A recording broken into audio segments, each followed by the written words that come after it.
Right. But again, it goes back to what is your standard of truth? How do you know what you know? How do you know what you know on a spiritual level?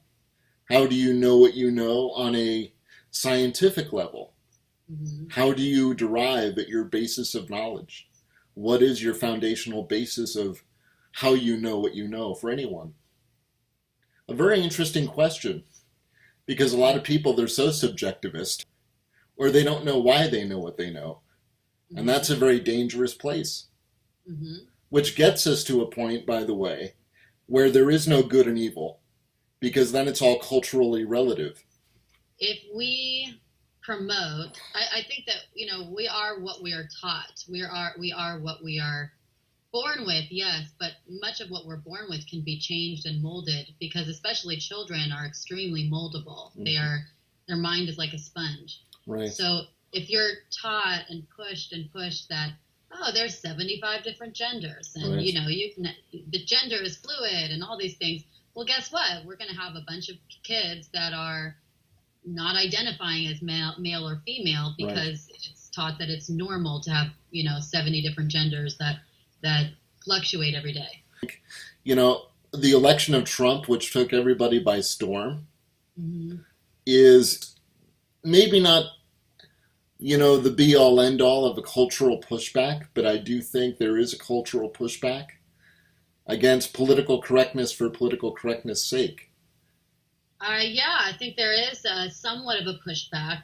I think the other forces are strong, if not stronger, though, than the people that are stopping and saying, hey, wait a second, Mm-hmm. enough is enough. Mm-hmm. Let's slow down the train a little bit. Or at least be vocal about traditional values.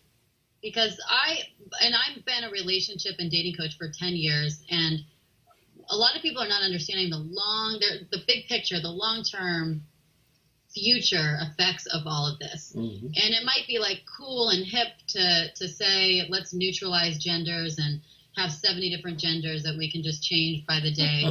But it's not that cool and hip because what do you get at the end of the day in a future 5 years of that? We're going to stomp out our uniqueness. And I think that there's a uniqueness of being a male versus being a female. Mm-hmm. And those are beautiful differences and beautiful attributes that males can provide versus females can provide. And we work in harmony with each other like yin and yang. It's not competitive, and it also shouldn't be neutralized either, because what's going to happen, we're going to then stomp out our desire for the opposite sex, our attraction towards the opposite sex, because if everyone's just the same, then what the hell, if everyone looks the same, acts the same, is the same, talks the same, and identifies the same, then I might as well be going on dates with another woman. Remember we talked about alpha male versus beta male?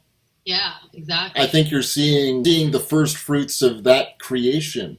Yeah, I'm seeing the effects of it, and I'm seeing women complain, men aren't men anymore. Well, why do you think? You're promoting this stuff and encouraging it. So The only thing you can hope for as a dating coach and even as a human being, mm-hmm. the pendulum Mm-hmm. swinging. See? Swinging. Yes. Because as the pendulum swings, we have a chance to reset and Mm-hmm. rebalance. If we don't reset and rebalance our culture, Mm-hmm. there will be another culture to rival us and perhaps take our place. We don't talk about ancient Rome anymore. Why? Because ancient Rome fell.